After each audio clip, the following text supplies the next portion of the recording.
petites filles d'Algérie, aux belles femmes d'Arménie. Je me veux de votre pays, je me veux de votre sexe aussi. J'aimerais dans la rue, tout comme vous, descendre, défier les plus fous, les musulmans, juifs ou chrétiens, intégristes du petit matin. Oh messieurs, pardonnez-moi, j'essaye d'être le plus sincère, mais savez-vous que si ma foi un jour vécue ce fut pour ma mère, moi jamais je ne suis certain, et je doute pour le moindre refrain, je ne prône aucun message.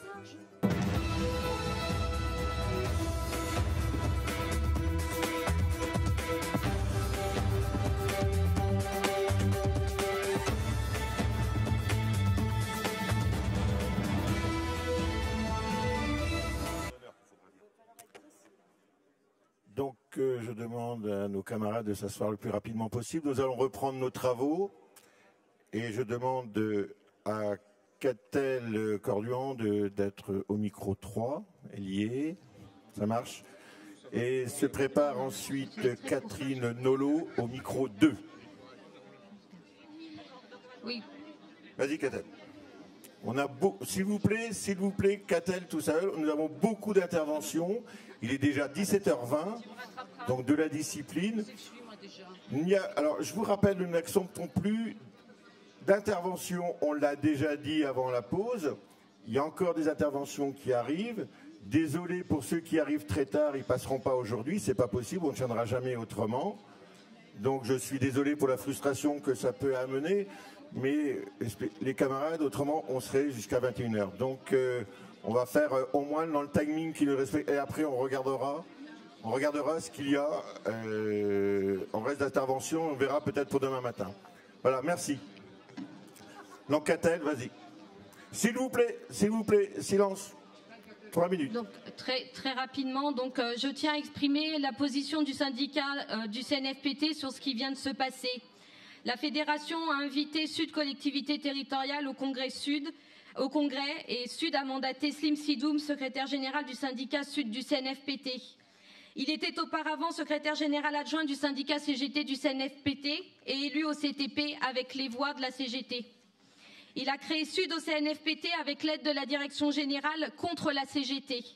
Il a refusé de rendre son mandat à la CGT. Il a fait toute la campagne des élections professionnelles 2014 contre la CGT. J'ai déposé lundi une demande au bureau du Congrès pour qu'il ne soit pas autorisé à prendre la parole dans le Congrès. Je n'ai pas eu de réponse. C'est pourquoi j'ai demandé tout à l'heure un point d'ordre. Je suis profondément choquée que dans un congrès de la CGT, on donne la parole à des représentants d'autres organisations syndicales qui ont attaqué ouvertement la CGT. Je laisse ce soin aux délégués du congrès de se faire leur propre opinion. Merci.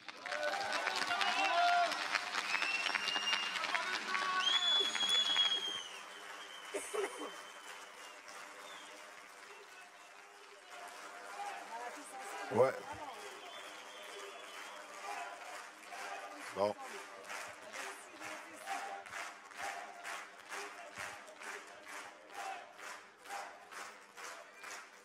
Allez, on reprend nos travaux.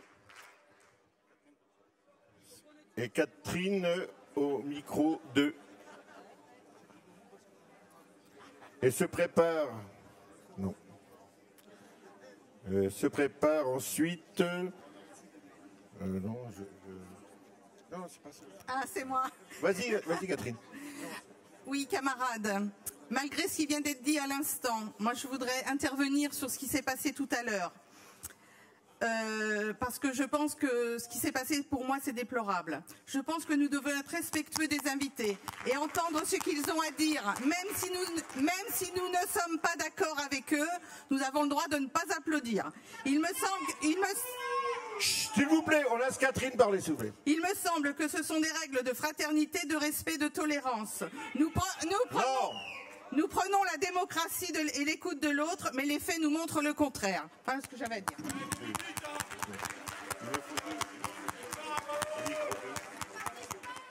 Pas Jawad.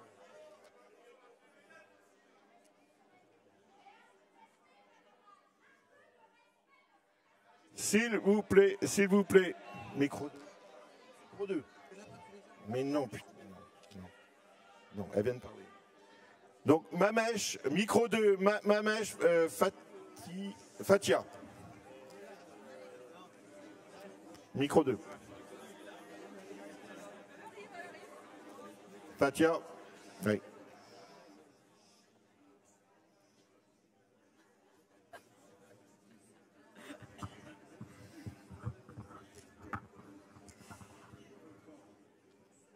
Fatia Mamèche de la délégation Languedoc-Roussillon,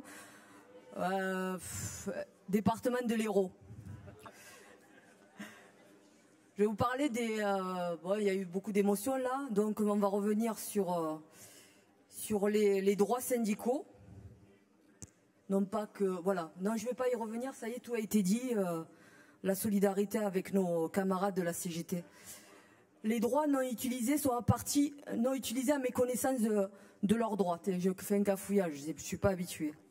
En effet, lors des dernières élections du 4 décembre, nous avons eu l'immense plaisir d'avoir de nouveaux élus. Malgré l'appel à la formation,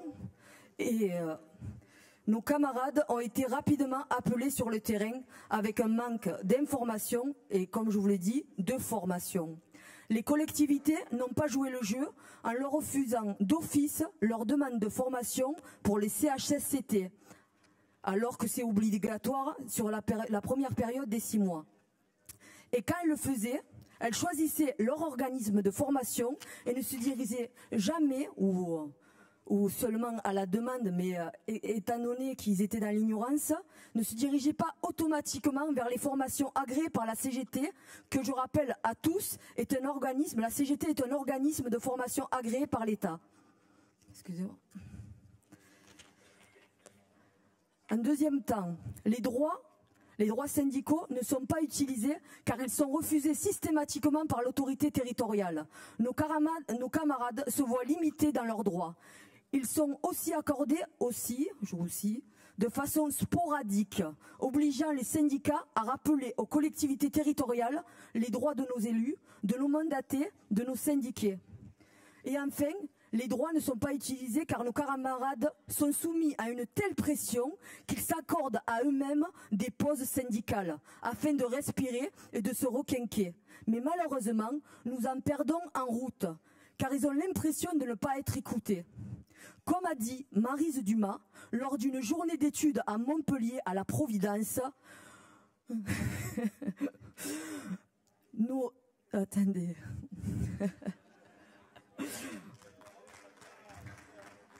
Nous nous enrichissons des pensées et opinions différentes qui nous permettent d'avancer. Ah merde, excusez-moi.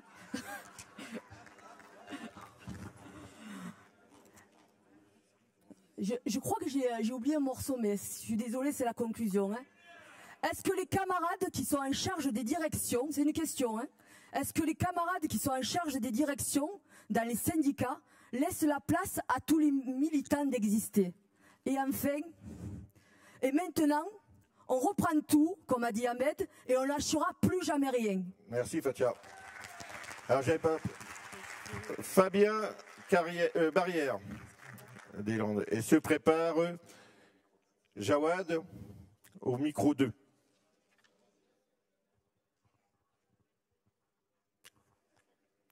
Donc Fabien. Oh ben très bien. Il est descendu. À toi. Rebonjour. Fabien Barrière des Landes. Donc tout d'abord, nous tenons à dire que nous regrettons le manque de débat réel. Enfin, ce que nous concevons du mot débat. Il devrait y avoir des réponses, beaucoup plus de réponses. De l'échange, ça c'est la CGT. Nous sommes 80% à vivre notre premier congrès fédéral et ce n'est pas sans conséquence. Lâchés dans la nature pour certains, nous pouvons nous apercevoir que des problèmes locaux remontent alors qu'il y a ce qu'il faut pour le faire remonter à la Fédé. Même si nous avons besoin quand même de toutes ces informations. En revanche, pas ou peu de débats sur les documents d'orientation. Pourquoi ça a pu l'être pour la politique financière et pas pour le reste? Je ne parle pas des tables rondes, bien sûr. Dans les Landes, nous considérons que c'est verrouillé. Le soi-disant débat et les résultats ne reflètent pas l'importance donnée par les syndicats et syndiqués en faisant remonter près de 1000 amendements. Il paraîtrait même que certains n'ont pas été retenus parce qu'ils n'étaient pas présentés sur des documents dits réglementaires. Pourtant, il avait travaillé ces documents. On se plaint qu'il y a trop de demandes d'intervention. Et alors, on n'est pas là pour ça? La prochaine fois, faisons des votes. La prochaine fois, faisons des votes par mail et nous ferons des économies. En ce qui concerne la partie 3, le passage de 3 ans à 4 ans ne s'argumente pas. En effet, cela fait déjà 4 ans et demi et c'est déjà trop long. Il semble que des propositions de passer à 2 ans puis revenir à 3 ans ont été faites. Ainsi, nous ne nous confronterions pas aux élections professionnelles. Et même si c'était le cas, sommes-nous pas assez forts pour faire face à ces 2 rendez-vous? En ce qui concerne l'UFICT, nous n'avons pas besoin de créer un clivage. Nous sommes tous des agents de la fonction publique territoriale. Nous n'avons pas besoin de quelque chose encore en plus, alors qu'ils peuvent déjà participer. C'est la même chose pour l'UFR, au regard de la future CE fédérale, où ils ont toute leur place. En ce qui concerne la mutualisation, nous sommes d'accord, nous la pratiquons depuis plus de 10 ans. Demain, présentation et débat de modification de statut, 1 heure seulement. Ça pose quand même un problème. Et pourtant, il y aurait tant de choses à dire. Les Landes ont rappelé en début de congrès que même s'il y a fédéralisme, nous devons respecter le statut confédéral. Le vote par majorité relative n'est pas démocratique. Le congrès est un moment aussi où nous discutons et nous nous apercevons que ces voix ne peuvent pas être entendues lors des débats. J'ai bientôt fini là. Il y en a qui ont fait 10 minutes là-bas devant. Non, s'il te plaît, c'est pas une raison. Surtout, nous n'en voulons pas aux camarades qui ont fait des interventions. Ceux qui le pensent n'ont pas compris que nous aurions aimé que les sujets mis en débat soient vraiment traités. La CGT, c'est la diversité, avec un grand D. La CGT, c'est un débat depuis 120 ans. La CGT, c'est de la confrontation d'idées et non pas un affrontement. J'ai fini bientôt. Là où il n'y a pas d'affrontement... Les autres ont besoin de parler. C'est pareil pour les autres. Là où il n'y a pas d'affrontement, il y a affrontement, pardon, il y a division et nous n'avons pas besoin et nous avons besoin d'unité pour être plus forts face à nos ennemis. Et nos ennemis, ce sont le capitalisme, le grand patronat et la finance. J'ai fini. Non, si je vais demander, après Jawad, à Karine Guichard de venir au micro pour répondre sur les amendements, la commission amendement. Vas-y, Jawad. Bonjour à toutes et à tous. Donc, du syndicat Jawad Majoubi, du syndicat CGT des territoriaux de Longwy, donc en Meurthe-et-Moselle, hein, très très loin où il fait froid. Donc, et également membre benjamin de la délégation qui siège au conseil d'administration du CNFPT. Donc hier, j'ai été fortement touché par la position et la remarque du secrétaire du syndicat CGT CNFPT.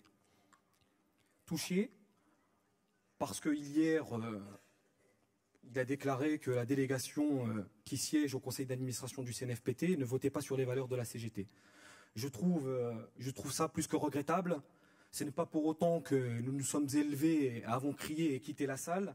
Je pense que la CGT, moi je suis arrivé dans la CGT sur le tas, dans la CSD 54, où j'ai été accueilli à bras ouverts par l'animatrice et l'animateur de la CSD, où au départ je n'avais pas cette culture de la CGT. Et j'ai appris au jour le jour ces valeurs de fraternité, ces valeurs de solidarité, ces valeurs de partage. Et on peut ne pas être d'accord, on peut avoir des points divergents, des points convergents, mais je pense qu'il faut se respecter. Il faut se respecter. Alors il y a le fond et la forme. Il y a le fond et la forme. On peut comprendre aussi la réaction des camarades qui se sont élevés en disant oui, la présence de Sud. Mais il faut avoir les tenants et les aboutissants. Donc ne jugeons pas. À la CGT, on dit souvent on est tolérant. Eh ben, continuons à être tolérants, continuons à être solidaires, continuons à nous écouter et à travailler ensemble. Notre but, c'est quoi? Notre but, c'est l'intérêt des salariés, être aux côtés des salariés. Alors évitons de donner un tel spectacle, parce qu'aujourd'hui on est filmé, nos syndiqués nous regardent. Alors évitons de jouer trop de jazz, évitons de jouer les trompettistes, et avançons. Voilà, tout simplement. Alors moi, on peut me siffler, je ne suis pas là pour me faire applaudir, mais une chose est sûre, c'est que je parle avec mes tripes et je parle avec mon cœur. Et je continuerai à parler avec mon cœur et mes tripes. J'ai rien préparé, mais voilà, je demande juste à ce qu'il y ait un peu de tolérance. On ne peut pas donner de leçons aux autres en disant soyons tolérants, on détient le monopole des valeurs du syndicalisme. Ça arrive à n'importe qui de faire des erreurs. Donc voilà, tout simplement, je tenais juste à dire ça. Je vous remercie de votre écoute. Merci beaucoup.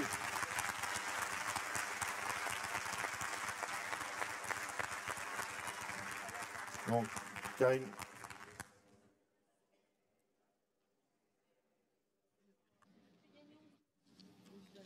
Et se prépare Dominique Marter. Non, c'est pas. Au micro 3. Allez, j'interviens au nom de la commission amendement. C'était seulement par rapport à ce que disait le camarade sur la prise en compte des amendements. Donc, 3/4 des amendements n'étaient pas dans le format qui avait été demandé. On a tenu compte de tous les amendements, quelle que soit la façon dont ils ont été rédigés. Donc, et je rappelle ce que disait Michel tout à l'heure, 3/4 des amendements ont été retenus en totalité ou partiellement. Et deuxième chose, sur la question des 4 ans, donc on a eu plusieurs fois un débat en CNF, hein, et c'est aussi en lien avec les élections professionnelles que ce mandat a été repoussé à 4 ans. Voilà, merci. Merci Karine. Micro 3, donc Dominique.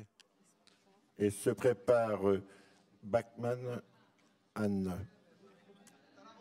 Donc au micro 3 également. Et voilà. Ah bah il est aux deux. Excuse-moi. Vas-y. C'est bon. Donc Dominique Marter pour le Conseil régional de Haute-Normandie. Et je suis là délégué de la Seine-Maritime. En 2016 auront lieu les élections syndicales dans les nouveaux conseils régionaux fusionnés. Ces élections se situent dans un contexte particulier. Après les résultats mitigés en 2012, il nous paraît impératif d'aborder sérieusement cette échéance pour redonner une dynamique au vote CGT. Mais pour cela, il faut informer et mobiliser efficacement les salariés. Des élections ne se gagnent pas la veille du scrutin, tout le monde le sait ici. Des problèmes d'organisation ont été relevés lors du rapport d'activité. Nous ne pouvons que les déplorer. Nous ne travaillons pas collectivement au sein de notre fédération. La fusion des régions est abordée individuellement par les syndicats, malgré nos sollicitations au niveau national. Notre efficacité s'en trouve affaiblie. Il n'est pas trop tard pour réagir, mais il faut le faire très rapidement. Une seule réunion s'est déroulée en juin au niveau national pour échanger sur les effets de cette réforme et depuis, plus rien. Pourtant, de nombreuses questions se posent dans toutes les régions, qu'elles soient statutaires, organisationnelles ou revendicatives. La CGT s'est prononcée sans équivoque contre la réforme territoriale et de l'État qui, comme nous le savons, va provoquer un plan de licenciement sans précédent dans la fonction publique, dégrader le service aux citoyens et les conditions de travail des agents. Cette position doit trouver un écho dans le vote des salariés en 2016. En Haute-Normandie, la fusion a déjà été prétexte à la collectivité pour revenir sur nos droits syndicaux. La CGT a été le seul syndicat à voter contre cette régression sociale. Maintenant, ce sont nos acquis sur le temps de travail, l'action sociale, le régime indemnitaire et autres qui sont remis en cause. Mais nous travaillons la main dans la main avec nos camarades de Basse-Normandie, et je crois que je peux m'exprimer en leur nom aussi pour cette déclaration, et tous ensemble, nous ne lâcherons rien et prendrons tout. 2 mots sur notre organisation syndicale, puisque j'ai un peu le temps. La CGT en Haute-Normandie, c'était 160 syndiqués qui venaient uniquement des lycées en 2007, lors de la décentralisation, 0 au Conseil régional. Aujourd'hui, ce sont 340 syndiqués. dont une quinzaine au siège. Et nous avons notre grande fierté d'aujourd'hui, c'est d'avoir pu présenter lors des dernières élections des listes en catégorie A et B et d'obtenir des élus pour mettre fin ainsi à l'hégémonie de la CFDT, grande maîtresse, avant qu'on arrive dans cette collectivité. Dominique. Donc la CGT, c'est aussi, juste pour finir, parce que bon, je pourrais aller beaucoup plus loin, mais je finis là-dessus, 48,58% des voix aux dernières élections et une progression de plus de 7%. Bravo.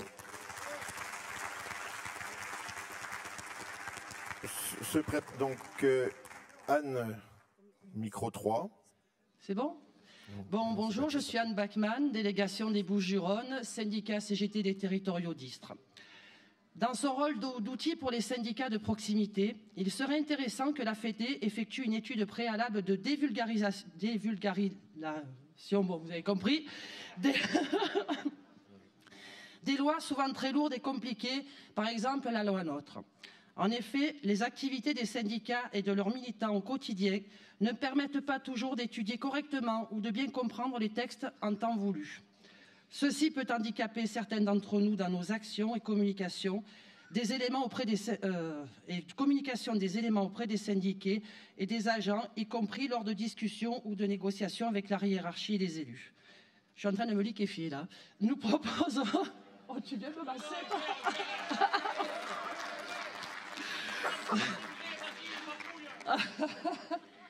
Nous proposons que la veille juridique fédérale travaille sur les textes de loi en amont pour pouvoir redescendre une synthèse rapidement afin que les syndicats et leurs militants puissent s'en approprier et porter au mieux l'action revendicative et gagner en efficacité.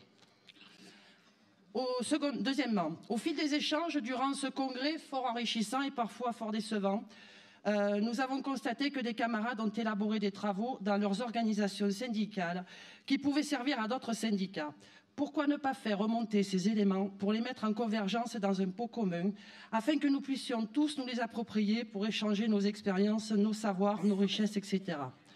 Il serait mis en ligne dans l'espace militant de la FED pour l'étoffer davantage, par exemple le diapo de Seb concernant le PPCR qui n'est pas là, ou le cahier revendicatif des ATSEM que nous avons fait, nous, à Istres. Enfin, notre CGT doit être plus que jamais offensive dans cette guerre économique que nous impose le capital. La résistance, c'est nous, tous ensemble, on ne va rien lâcher. Le capitalisme nous affame, bouffons-le. Merci.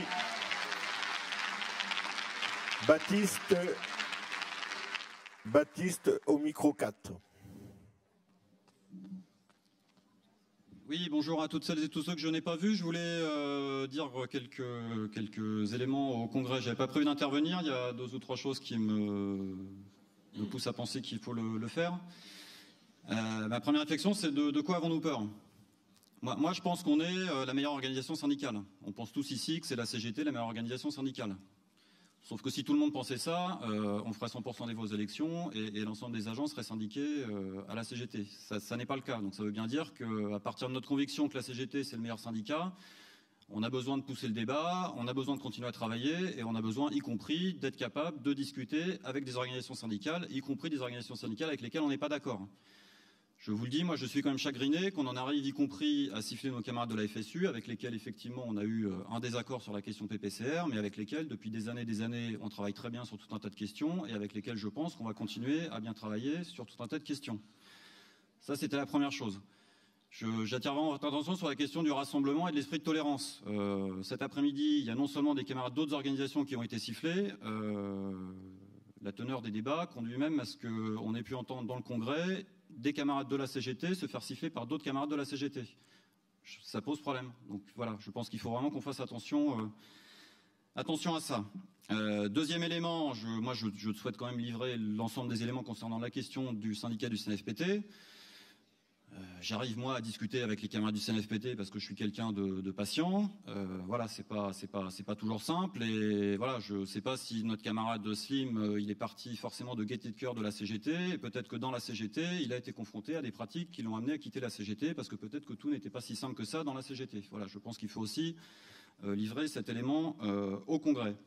Troisième élément, donc je le réaffirme, le Congrès n'est bien sûr pas verrouillé. Il y a en particulier une question là qui vient sur la cotisation et l'augmentation d'1 point du taux de cotisation. Donc on a discuté avec la présidence. Il va y avoir un vote ad hoc sur cette question-là. Donc cette question va être tranchée par le Congrès. Et donc s'il y a besoin de bouger les lignes, on bougera les lignes sur la question de la cotisation.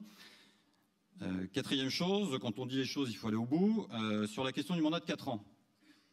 C'est donc une question qui a été débattue en CNF à plusieurs reprises, qui était dans le document d'orientation, qui a été validée très largement par le CNF, donc sur l'idée qu'il y avait besoin de pouvoir articuler de manière intelligente le calendrier des élections professionnelles et le calendrier du Congrès, et que si on restait sur un mandat de 3 ans avec des élections tous les 4 ans, il y avait forcément un moment où les deux calendriers se percutaient et où on se retrouvait à la fois à faire les élections et préparer le Congrès. Tout le monde s'est accordé à dire que c'était impossible. Donc c'est la raison pour laquelle, en allongeant le mandat d'1 an, on arrive à avoir toujours un délai suffisant entre le Congrès, entre la préparation du Congrès et les élections.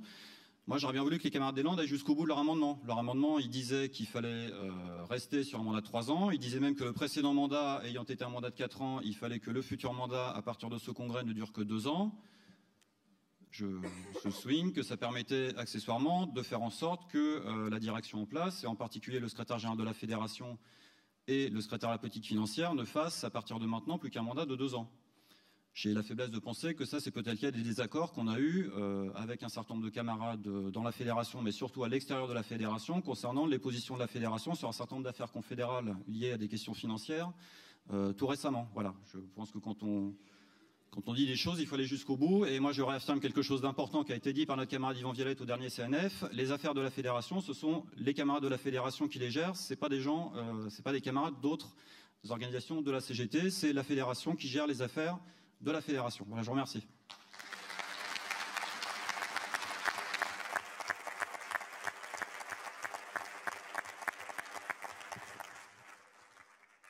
Donc, comme Baptiste vous l'a annoncé, nous allons faire un vote à main levée sur la décision numéro 25, l'augmentation de la part fédérale de 1 point. Donc, je vous demande de sortir. Vous connaissez l'exercice. Donc, je vous rappelle pourquoi l'augmentation de la part fédérale de 1 point, afin de garantir une plus grande efficacité et plus de solidarité. Une évolution de la part fédérale est devenue nécessaire. À cet effet, la part fédérale sera augmentée de 1 point. Elle passera donc de 25 à 26%. Cette augmentation sera consacrée uniquement aux syndicats par la mutualisation nationale, prenant en compte l'intégralité du coût du Congrès fédéral, ce qui permettra au CSD de ne plus avoir à gérer la mutualisation financière, voire l'avance de ses frais. Une part de cette augmentation sera consacrée au matériel de la campagne nationale des élections professionnelles, qui, je vous le rappelle, auront lieu en 2018. Donc, vous avez préparé votre matériel. Je demande aux responsables de délégation, comme hier, de prendre le comptage des voix par délégation et vous comptez. D'accord? Donc, est-ce que tout le monde est prêt à voter afin de ne pas perdre trop de temps? Seulement les délégués votent. Hein. Donc, qui est contre les 1%? Donc, je vous demande par délégation de compter.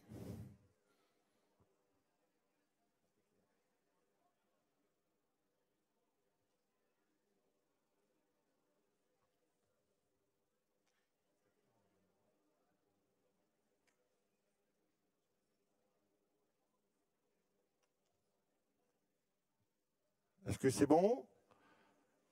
Qui s'abstient?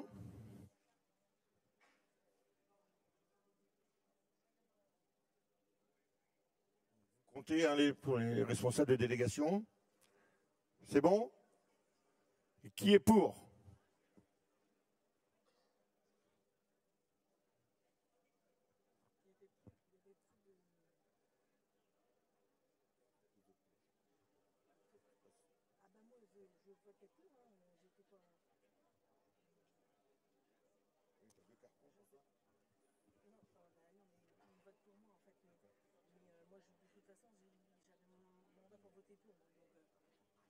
C'est bon, donc vous ramenez à la table et on va avoir les résultats.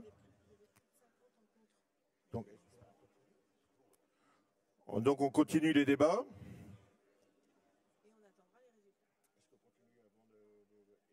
Avant d'attendre les résultats, donc on va continuer les débats pour ne pas perdre de temps.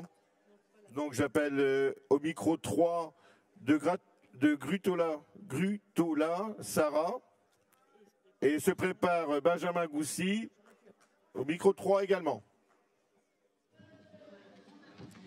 Oui, bonjour Sarah, CSD 09. Seulement Sarah. Alors moi je voulais parler de la décision 19, présence de 2 syndicats CGT, ouvriers employés et UFICT. Notre département se pose des questions quant au préambule de la décision 19. Quel est le but recherché? Quel est l'intérêt de rendre obligatoire l'affiliation à l'UFICT dans les territoires? Après lecture des statuts confédéraux, l'Ariège ne voit aucune obligation ni intérêt à créer des syndicats UFICT dans nos collectivités. En effet, si on remonte au préambule je vais y arriver, de la décision 19, on constate la possibilité de 2 syndicats CGT du même champ fédéral dans une collectivité. Ce qui peut sembler contraire aux statuts confédéraux, où la création d'un syndicat ne doit pas venir concurrencer une implantation syndicale CGT existante sur le même périmètre. Article 18. Notre question est la suivante. Quel syndicat CGT sera légitime pour déposer une liste aux élections professionnelles s'il existe un conflit entre ces 2 syndicats d'une même collectivité? Il en est de même pour les listes déposées au niveau départemental et des mandats issus du résultat des élections professionnelles, commission de réforme, etc. Nous proposons de motiver uniquement la création de secteurs UFICT là où c'est possible, afin de coordonner l'activité des cadres en lien avec le syndicat de la CSD. En zone rurale comme l'Ariège, il est difficile de mettre en place un collectif ICTAM, vu le nombre de syndiqués UFICT et le nombre de syndiqués cadres qui ne veulent pas être affiliés à un syndicat différent que celui du syndicat CGT de la collectivité, qui englobe tous les salariés sans prendre en compte la filière. De plus, il nous apparaît évident que le congrès de l'UFICT semble être un doublon avec le congrès fédéral. En effet, à quand un congrès composé uniquement des ouvriers et employés? Merci Sarah. Donc Benjamin, micro 3. Et se prépare Sylviane Brousse au micro 3 également.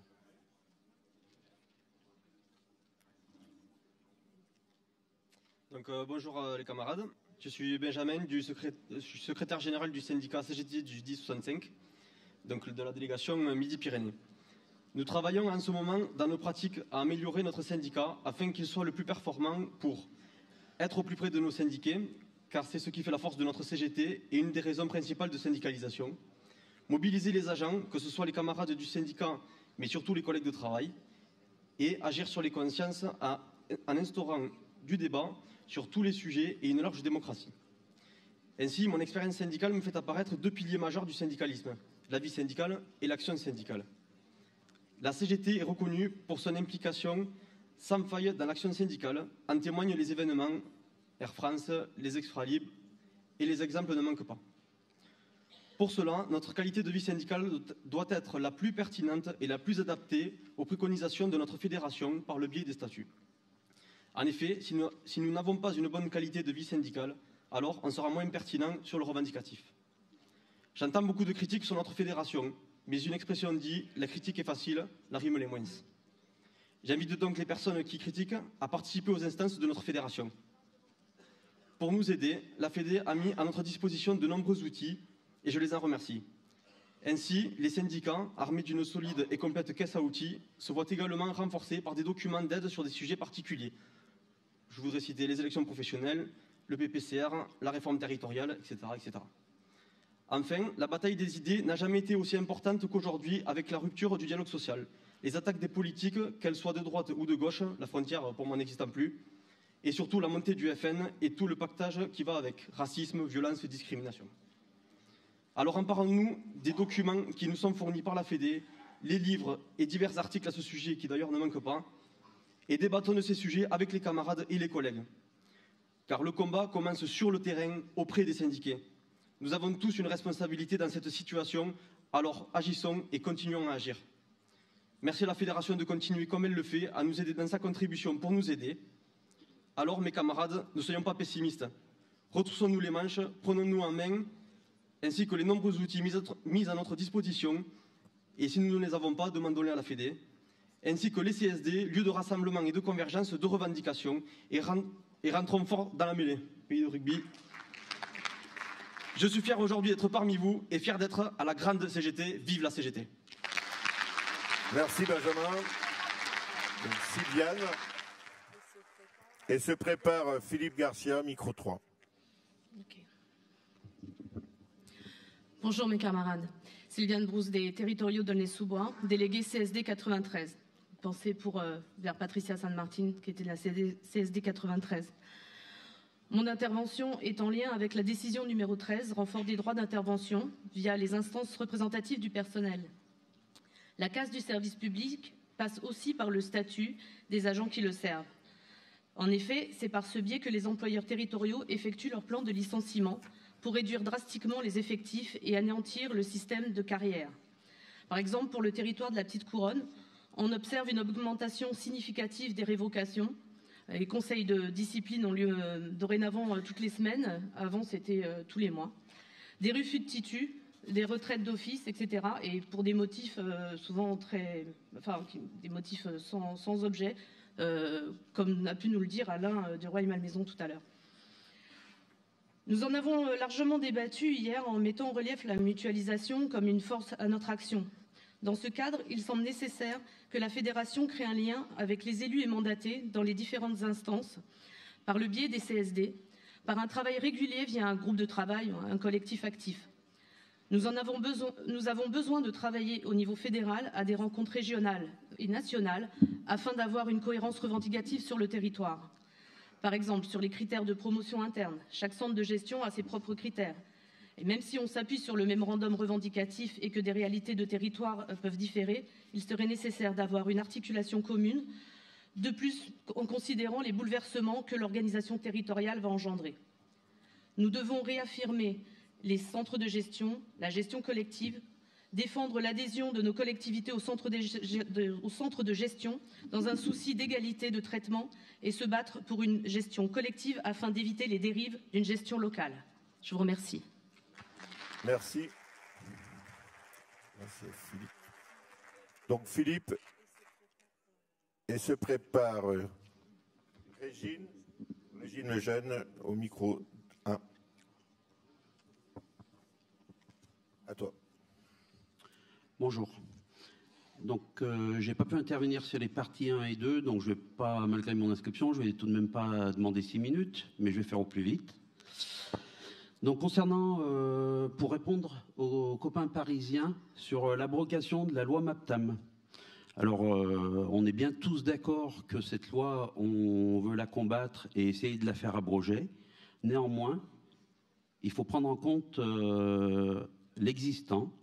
Et je les invite à se rapprocher de la délégation du Rhône, dont les représentants qui sont parmi nous sont confrontés à la mise en place de la métropole et subissent des attaques sur leur travail, sur leurs conditions de travail, sur leur régime indemnitaire.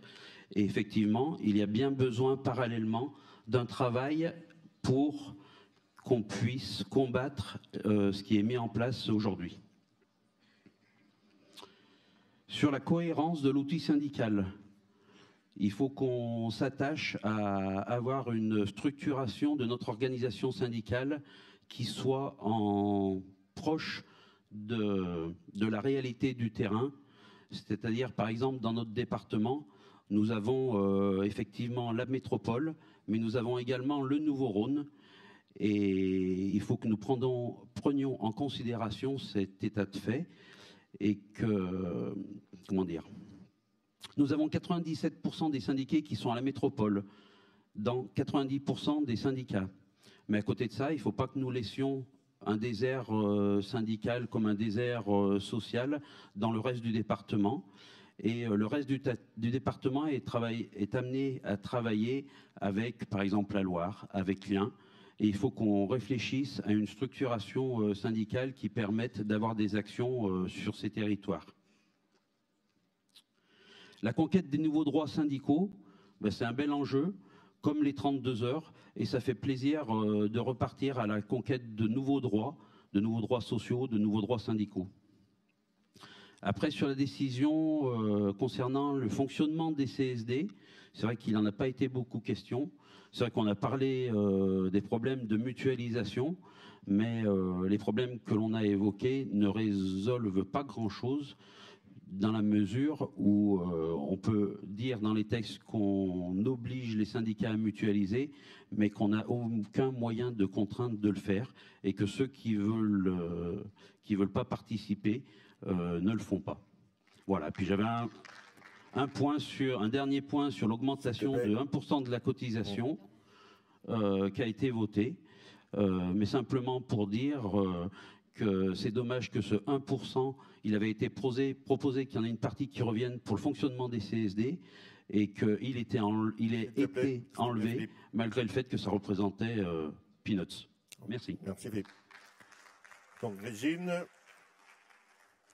et se prépare Albert Dupuis au micro 1. Je suis petite, moi. Ouais, ce sera plus facile. Voilà. Alors, salut les camarades. Donc, Régine, je suis déléguée de la CSD 56, secrétaire des territoriaux de la ville de Lorient. Premier congrès fédéral. Alors, j'attends des applaudissements, non? Mais premier congrès confédéral aussi. Enfin, j'ai eu un congrès confédéral et je m'aperçois que je m'étais bien amusée parce que c'était bien chaud là-bas, mais vous n'êtes pas en reste, hein, les territoriaux. C'est pas mal.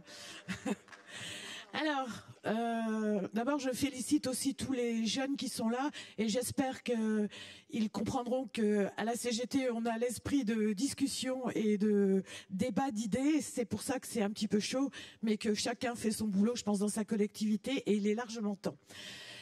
On a besoin de faire connaître les petits combats gagnés. Moi, j'ai envie de rester sur une note positive et éventuellement, la seule chose qu'on pourrait demander, c'est d'avoir une plateforme pour les consigner et les partager. Ça a été déjà dit. Nos directions générales dans les collectivités interprètent les textes et quand on ne suit pas l'affaire, on se fait déposséder de tous nos droits les plus élémentaires. Alors, j'ai 2-3 petits exemples comme ça qui me tiennent à cœur. Donc on a un CFA chez nous, un centre de formation d'apprentis, où il y a uniquement des catégories A, des professeurs en CDI et en titulaire. On a eu 2 ans de mouvement de grève. 100% des catégories A étaient sous les drapeaux de la CGT avec un barbecue dans la direction énormément appréciée et tout ça entre 2 élections. 2 ans de mouvement pour obtenir des possibilités de faire évoluer leur carrière, puisque dans la fonction publique, il y a encore des cadres d'emploi qui n'existent pas. C'est leur cas à ces gens-là. Et donc, pendant 15 ans, ils ont travaillé comme ça, sans augmentation. Ils étaient payés à 1 800 € par mois à peu près en fin de carrière pour des catégories A. Et on a obtenu récemment, après 2 ans de combat, une dérogation de la caisse dépôt et des consignations qui les place sur la grille des professeurs de lycée professionnel. Première chose, c'était pas mal. Également, on avait une armada de directeurs de service dans les CAP et dans les CT. Donc on a montré notre désaccord et donc ça continuait et on a invoqué une jurisprudence. C'est pour ça que je vous parlais de l'importance du juridique. On a trouvé une jurisprudence d'annulation d'une CAP dans une collectivité où il y a eu 5 ans de promotion qui ont été remises en branle et qui ont été supprimées. Donc on leur a fait peur et subitement aux dernières CAP et au CT, eh ben, il n'y a plus que la directrice générale des services et les directeurs sont appelés les uns après les autres quand on a besoin de leur expertise. Nous avons fait également appliquer à la ville une dérogation de l'URSSAF qui concerne les avantages en nature des personnes. Oui, je fais vite. Ok. Ah ben c'est que le début, hein, j'avais plein de choses à dire. Oui, mais... Donc voilà, sur les personnels, les ATSEM, on en a parlé, quand elles ont leur repas en avantage en nature et qui sont déclarés aux impôts, on a obtenu une dérogation de l'URSSAF pour ne plus que ce soit imposable. Donc sachez-le, ramenez-le et en parlez-en à vos copains. Voilà. Bon, je voulais juste conclure. Origine, s'il te plaît. Juste conclure. Il faut continuer, les copains, il faut continuer à se battre. On va rien laisser, on va rien lâcher. Le service public, on l'aime et on va le défendre jusqu'au bout. Merci. Merci. Juste quelques rappels quand même. Nous sommes bien sur la partie 3. Donc il y a des interventions qui se croisent avec la partie 1 et 2. On reste sur la partie 3, sur le débat de la partie 3, sinon on ne va pas se retrouver et le congrès va falloir le faire sur 15 jours. Merci. Donc j'ai juste quelques informations à vous donner sur résultat des votes à main levée par rapport au 1%. Donc pour 213, contre 81, abstention 48. Ce qui fait qu'on fera un vote global tout à l'heure sur le portage des voix. Mais du coup, cette question-là rentre complètement dans les voix que vous mettrez tout à l'heure. Donc, vas-y. Bien, Albert Dupuis, je suis secrétaire des territoriaux de Marmande, qui, comme tout le monde le sait, se situe dans le Lot-et-Garonne 47, région Aquitaine. Je suis mandaté par la CSD pour demander un renforcement du juridique. En effet, il va y avoir une loi sur la déontologie en février. Alors la déontologie, c'est ce qui va encadrer nos droits et devoirs, enfin surtout nos droits, puisque les devoirs, les devoirs, il y a longtemps qu'ils se sont assis dessus. Et on se met en difficulté vis-à-vis du juridique parce qu'il y a beaucoup de sanctions administratives au tribunal administratif et qu'il est question de supprimer les juges au tribunal administratif.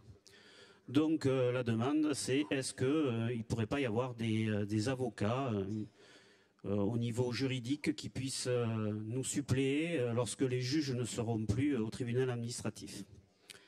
Je suis désolé pour la question, mais j'ai demandé mon intervention à 14 h et il est 18 h, donc je suis un peu décalé. Voilà, je vous remercie. Merci. Donc, excusez-moi, je n'ai pas annoncé. Donc, Corinne Normand, micro 2. Et se prépare Valérie Paulet, au micro 2 également.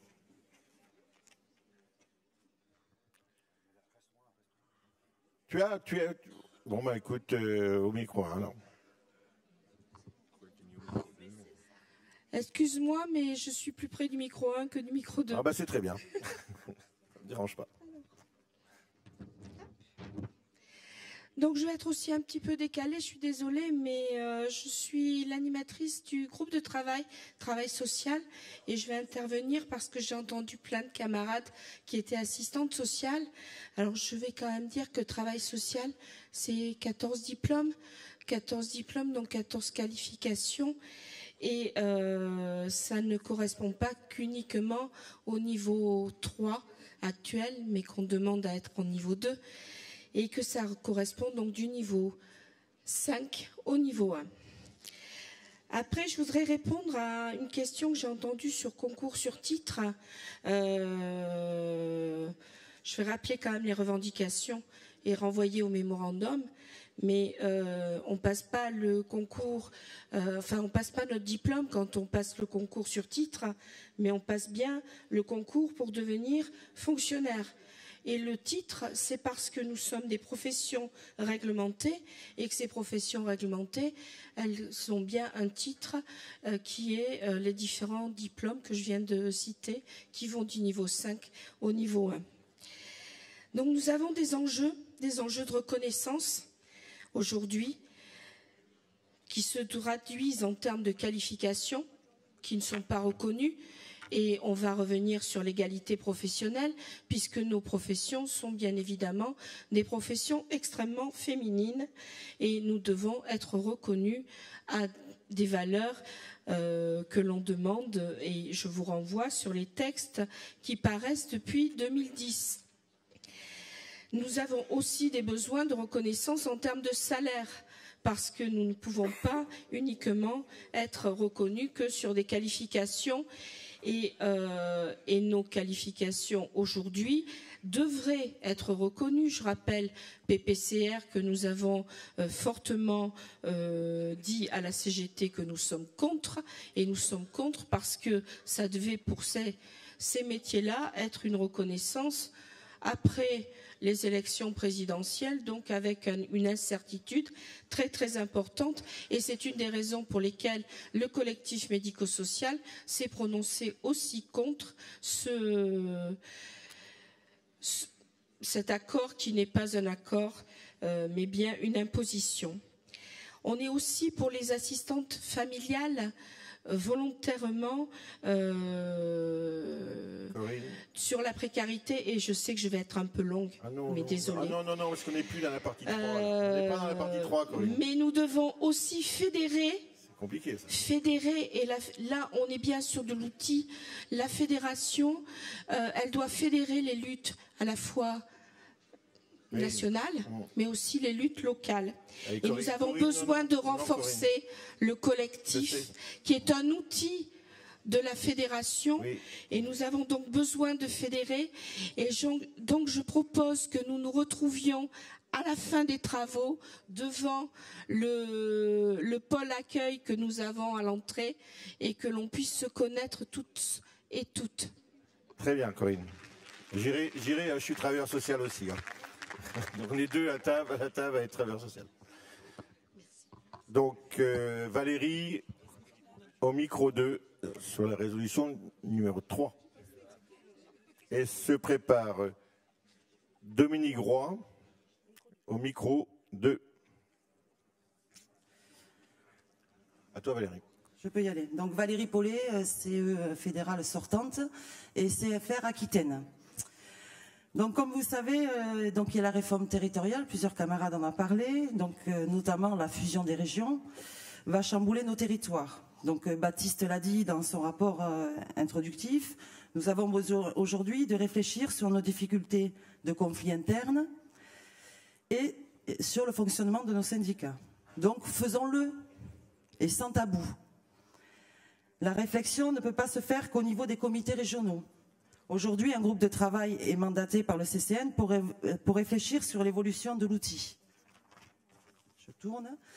Nous devons, dans notre champ professionnel, en urgence, réfléchir sur notre organisation dans nos territoires. Sommes-nous efficaces au plus près des salariés?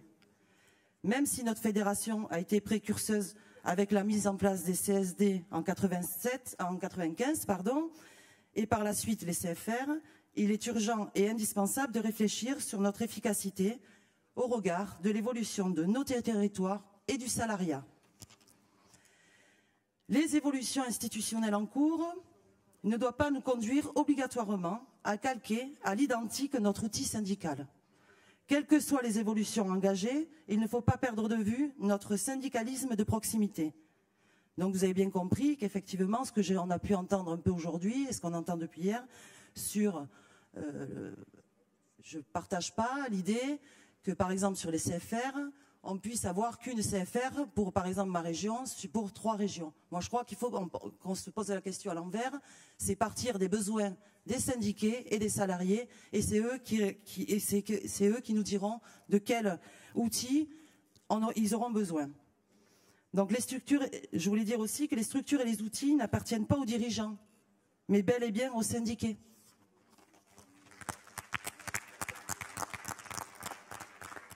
Donc pour reprendre le slogan de notre 11e congrès, nos syndicats au cœur, pour une démarche revendicative ambitieuse, pour la CGT de demain.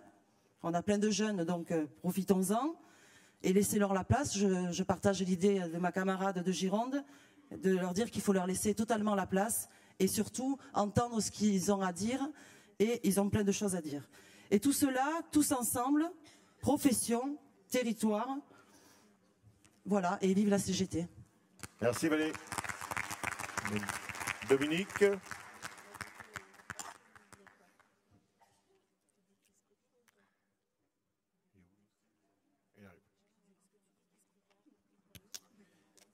Bonjour, je suis Dominique Roy de la région Centre. Je viens surtout pour faire des témoignages, mais surtout sur le 3 et donc pour l'outil CGT en général. Et je vais faire 2 témoignages précis. Je ne vais pas être très long, mais vous allez comprendre pourquoi. Donc tout d'abord, je voudrais parler de l'importance des CSD. Et je voudrais dire que le fait que des camarades veulent pas qu'on s'élargisse sur le territoire, ce n'est pas une victoire. Parce que je sais qu'il y a des syndicats qui veulent rester dans leur petit cocon, mais aujourd'hui, ça va tellement vite qu'on se retrouve avec des camarades qui avaient des mandats, qui se retrouvent isolés, sans mandat, parce que la CSD ne réagit pas, ne fonctionne pas. Donc il faut vraiment prendre conscience que la CSD aujourd'hui, dans les mouvements des territoires, est vraiment un outil très important.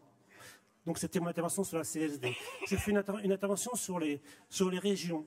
Et donc j'ai assisté à une réunion de région la semaine dernière, avec les personnes des écoles et les personnes des routes. Et ma surprise c'était que aux personnes des routes, donc qui viennent de la décentralisation, de l'État, vous vous rappelez de la loi, et aujourd'hui on se retrouve avec des agents qui travaillent dans les départements et dans les régions qui ne connaissent pas le fonctionnement des départements, des CSD.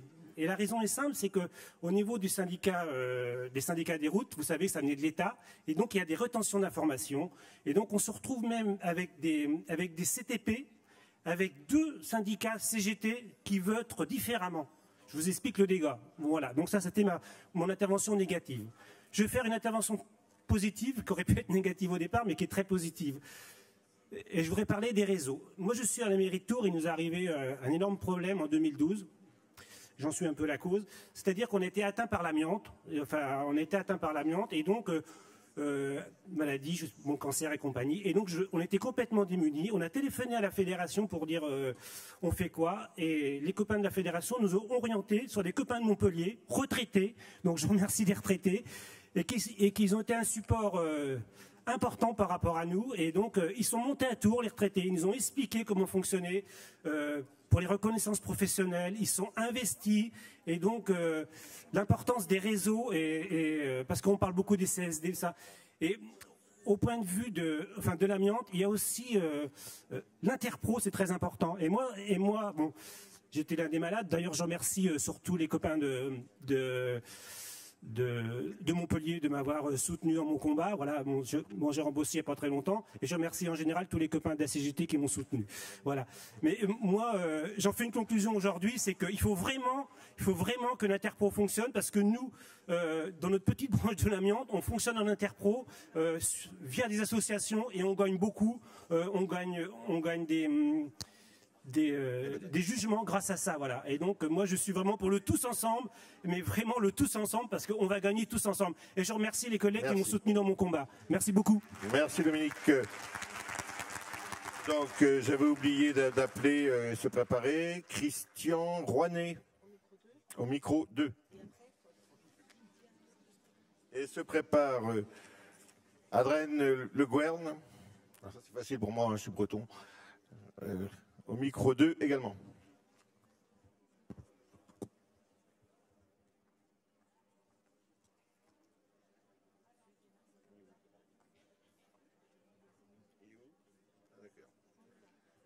Tu peux y aller. Oui. Ben, c'est juste déjà bon, pour faire un constat de tout ce qui s'est déjà dit, quoi, sur la réforme territoriale qui nous concerne tous. Le rattachement aux futures métropoles et bientôt mégapoles. Le statut des agents territoriaux qui est en danger, où nous sommes classés en espèce en voie de disparition, voire même à la CAF, comme EDF, France Télécom et La Poste. Le management de nos services est calqué plutôt sur la rentabilité. Il tend à supprimer les territoriaux au coup par coup, par le harcèlement, la déstabilisation du personnel, le manque de moyens voulus, et donc génère des états de grande détresse. On voit aussi le nombre de personnes qui sont dans la commission médicale de réforme auprès des centres de gestion. où on a aussi des prises de service avec un sentiment de service non rendu, parce que bon, il n'y a pas de moyens et pas de reconnaissance sur donc les services rendus. Alors pour parler de notre cas qui a eu lieu il y a peu de temps sur le transport urbain carcassonnais, où nous sommes passés d'une quinzaine de communes et donc de 73 et bientôt à 83. Le souhait de notre président de l'agglo a été de passer de notre régie actuelle en EPIC et de mettre à disposition les agents de l'ancienne régie sans garantie et protection de leur statut. Cette décision est apparue très vite et le peu d'informations a commencé début juillet. Et donc c'est quand même voulu aussi, quand on veut faire passer quelque chose, on attend que les agents soient en congé pour pouvoir le faire passer. Donc sur les 3 propositions avancées, il y a eu la mise à disposition, le dessachement et l'intégration directe. Alors plutôt que d'exposer des souhaits donc, des élus sur les nouvelles conditions de travail, définition des futurs schémas de transport et la pérennisation de leur carrière, bon, nous n'avons eu aucune réponse. Et donc ce qui a amené à avoir de la part des agents une demande donc, de grève. Donc il y a eu un boycott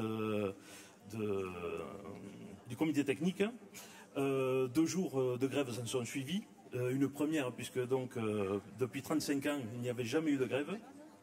Le blocage de tous les bus de la ville, une information auprès des usagers ainsi que la presse radio locale sur le comportement de nos élus.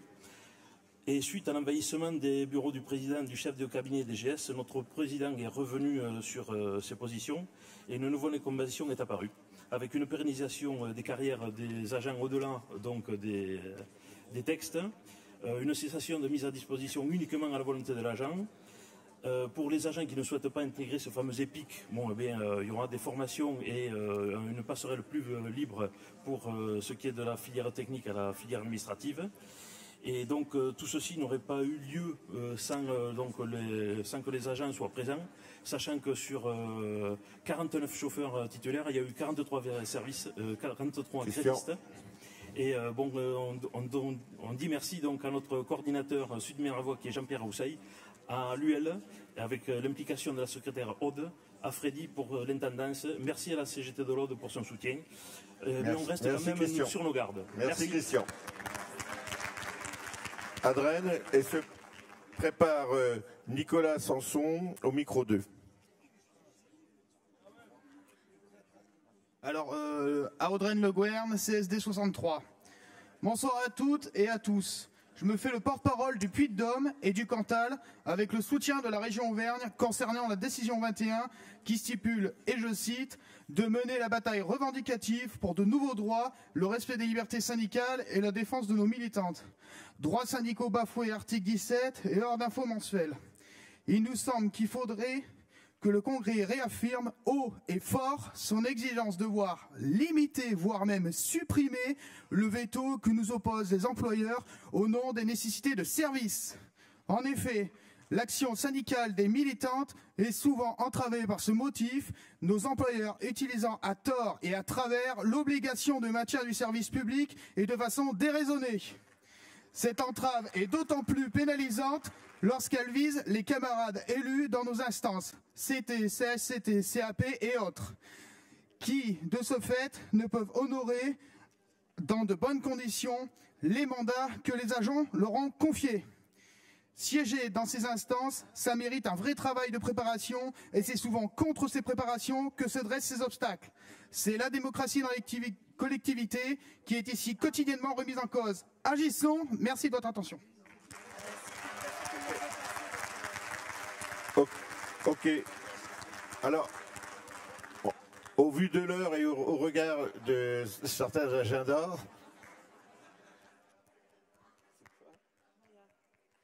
ça va péter. Donc on va juste suspendre les débats, on les reprend ensuite.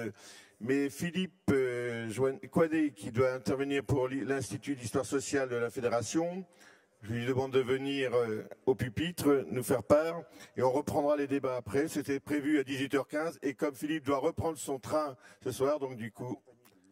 Alors, Nadine Bricou, trésorière. David Bricou. Nadine. Tu restes là? D'accord. Donc, elle est accompagnée de Nadine Bricou et Alain Pouchol, donc président d'honneur. Et je me souviens d'un CNF où on avait fait cette signature.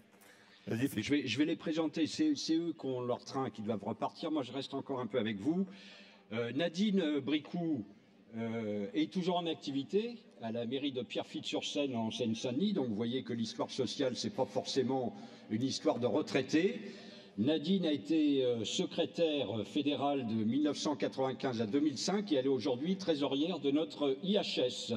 Elle est là, Nadine. Alain Pouchol, lui, il est aujourd'hui en retraite, ça fait maintenant une paire d'années. Il avait démarré sa carrière comme ouvrier électricien à la mairie de Nanterre. Il a été secrétaire général de notre fédération de 1979 à 1994.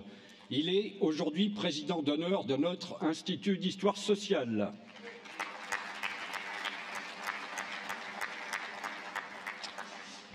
Chers camarades, la CGT a 120 ans cette année. La CGT a 120 ans, notre fédération des services publics un peu moins, puisqu'elle a été créée en 1903.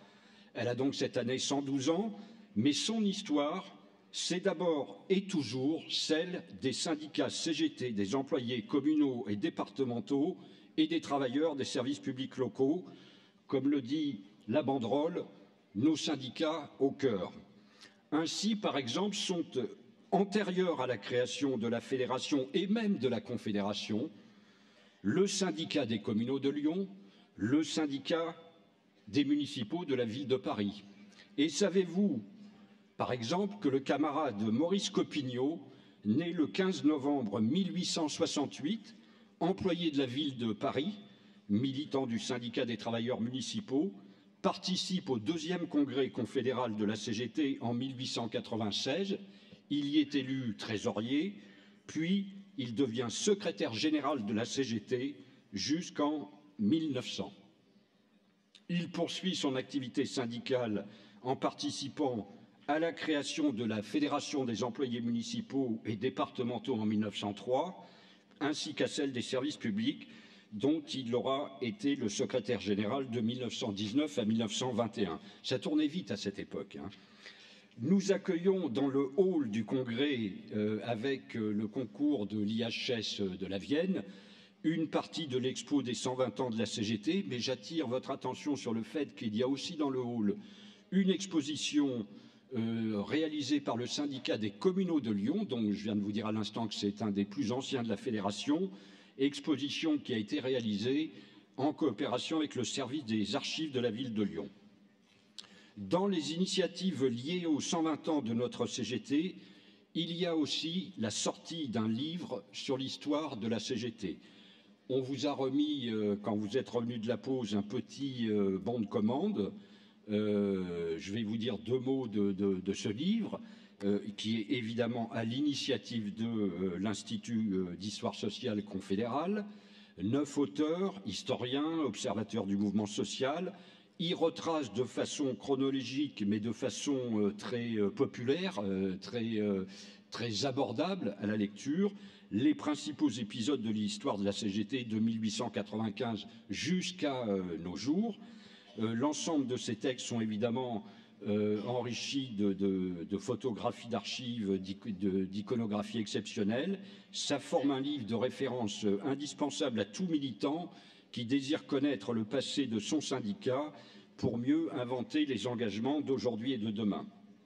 Parmi nous est présent aujourd'hui Bernard Stéphan des éditions de l'Atelier qui édite ce livre. Une souscription bon de commande est ouverte et on vous a distribué le bon de souscription. Sachez que plus le nombre de commandes sera élevé, plus le prix de vente du livre sera bas. En clair, si nous parvenons à 800 commandes, le prix du livre sera de 10 €. Il sera de 13 € si nous sommes au-dessus de 200 commandes. Alors, à vous de voir. En tout cas, nous prenons les commandes jusqu'à demain midi au stand, évidemment, de l'IHS. Mais parmi les décisions, les initiatives des 120 ans, il y a bien sûr la décision de notre fédération de créer son institut d'histoire sociale. C'est une décision qui constitue un moment important dans la vie de la fédération, de ses organisations, de ses syndicats, de ses syndiqués. Alors que la CGT compte 12 IHS de fédération et plusieurs dizaines d'IHS territoriaux de départements, de régions, il était temps que nous nous dotions, nous aussi, d'un outil de connaissance de notre histoire au service des luttes présentes et à venir. L'Assemblée générale de constitution de notre IHS CGT de la Fédération des services publics s'est tenue le 14 octobre dernier dans la salle du CCN en présence de 92 militantes et militants, membres de la CE fédérale, représentant des unions fédérales, UFIC, UFR et représentants bien sûr des CSD et coordination fédérale régionale. Cette Assemblée a décidé donc la création de notre IHS sous la forme d'une association comme le sont tous les IHS de la CGT.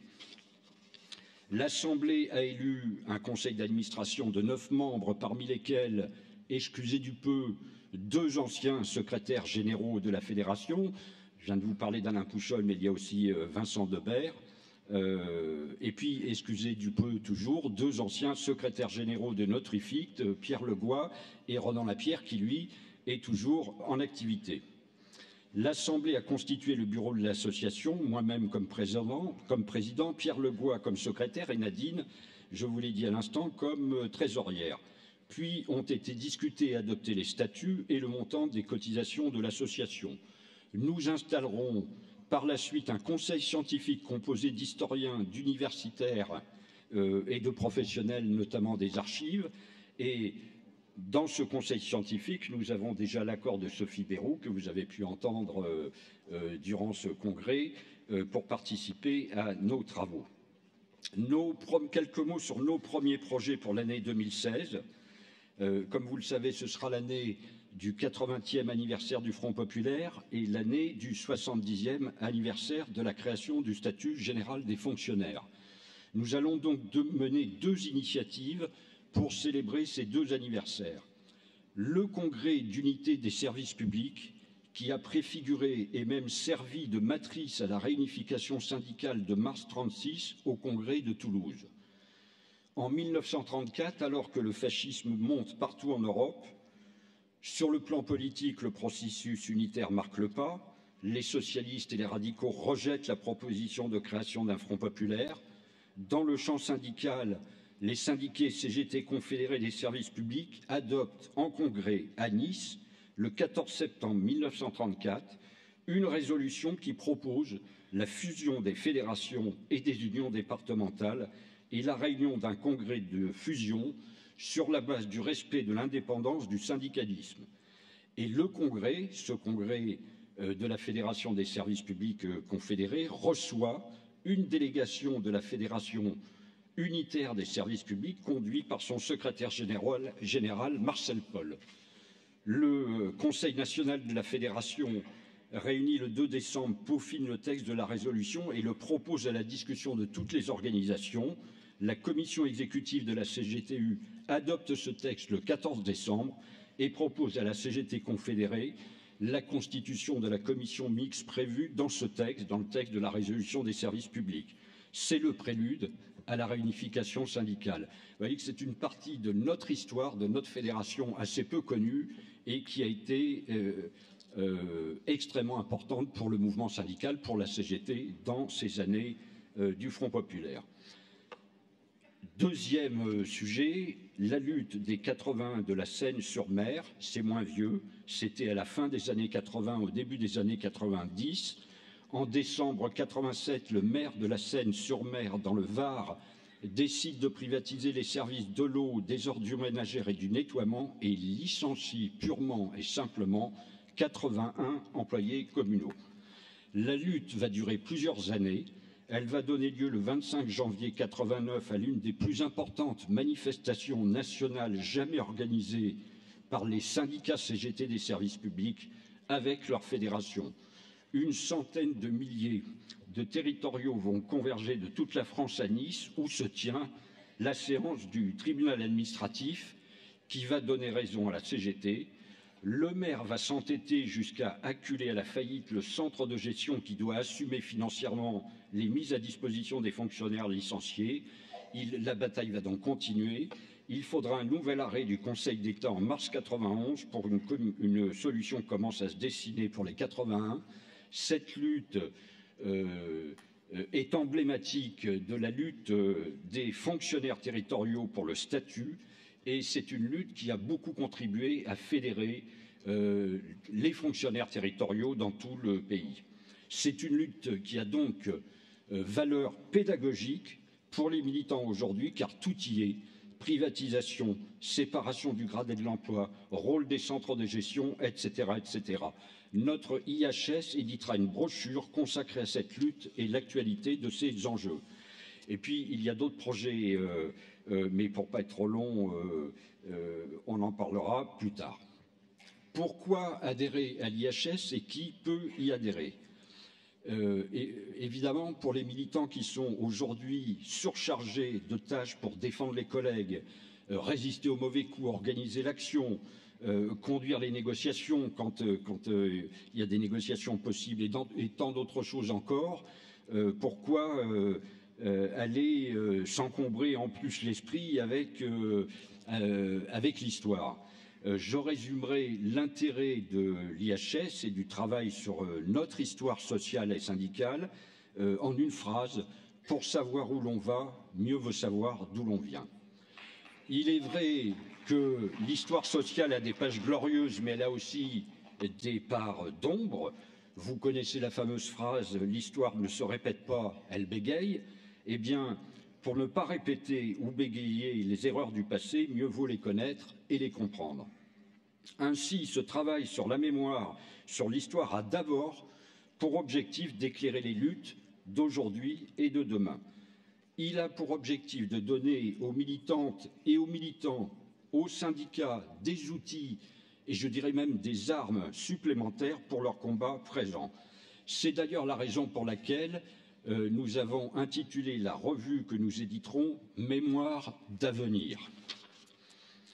Quelles seront les actions futures de l'IHS ? Comme tous les autres IHS, du travail de recherche, de travail sur les archives, d'aide aux syndicats, nos organisations pour travailler sur les archives, un travail évidemment conduit avec des professionnels, avec des historiens, des universitaires, mais aussi avec des militants intéressés. Et puis l'IHS éditera des brochures, des livres, voire des documents vidéo, réalisera des expositions. Je viens de vous dire un mot de la revue Mémoire d'avenir qui paraîtra 2-3 fois par an. Et puis des conférences, des interventions dans les congrès, dans les formations syndicales, à la demande, évidemment, des CSD et des syndicats. Quelques mots sur les adhésions et cotisations. Il y a deux sortes d'adhésions, puisque c'est une association, des adhésions collectives et des adhésions individuelles. Les adhésions collectives, c'est évidemment pour les organisations, syndicats, CSD, CFR, Union fédérale, autres organisations confédérées ou extérieures, même à la CGT. Le montant des cotisations des adhérents collectifs est évidemment progressif en fonction de la taille des organisations. Et puis des adhésions individuelles, chaque syndiqué peut adhérer individuellement. Le tarif des adhésions est extrêmement modique puisqu'il est fixé à 15 € à l'année, sachant que la direction fédérale a pris la décision d'inclure dans la cotisation l'abonnement automatique au cahier de l'Institut d'histoire sociale confédéré et que le prix de l'abonnement annuel, c'est 13 €. Donc vous voyez que sur les 15 € de l'adhésion annuelle de l'adhérent individuel, il reste en fait 2 € pour notre IHS, mais ce choix a été fait pour soutenir la revue de l'IHS confédérale. Comme je viens de le dire, chaque adhésion, qu'elle soit individuelle ou collective, donne droit pour une année à recevoir les deux revues, celle de l'IHS confédérale, celle de l'IHS fédérale Mémoire d'avenir. Voilà qui m'amène à quelques mots de conclusion. Pour vous inviter, évidemment, Baptiste l'a déjà fait dans le petit flyer que vous aviez dans vos sacoches, à adhérer à votre IHS pour soutenir son action, ses projets, lui donner les moyens de ses projets, mais aussi pour en être des acteurs exigeants. Nous comptons sur vous pour nous suggérer des sujets de recherche qui peuvent intéresser toute la profession et l'ensemble des syndicats et des syndiqués. Je veux saluer les 2 premiers adhérents de notre IHS qui sont intervenus durant le congrès et qui sont le syndicat des cadres de la Courneuve et Denis Vinchamp de la CSD de Seine-Saint-Denis. Je vous invite évidemment à nous retrouver au stand de l'IHS pour prendre contact, discuter, adhérer, découvrir la librairie, la petite librairie que nous a confiée l'IHS confédéral, et puis, comme je vous le disais, pour passer vos commandes du livre sur l'histoire de la CGT. Je rappelle que plus il y aura de commandes et plus le prix du livre sera modique. Eh bien voilà, mes camarades, un dernier mot. Vive la CGT et sa fédération des services publics, fière de son passé pour éclairer les luttes d'aujourd'hui et de demain. Merci Philippe.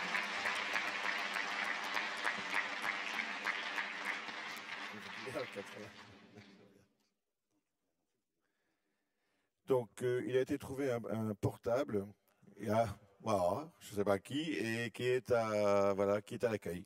C'est à toi, vas-y. Donc, nous avons encore... Donc, nous avons aussi pour la délégation, pour le sujet suivant. Nous accueillons David Bell, je ne sais pas où il est, s'il peut lever la main, de l'ISP. Donc, voilà, bienvenue à notre congrès. C'est pour les débats que nous aurons tout à l'heure, suite à nos débats, nous, sur les échanges internationaux et les accords de coopération. Il reste 7 interventions. Ouais, tout le monde veut passer, donc on y va. Je vous demande, parce que 7 x 3, 21, ça c'est dans le meilleur des cas.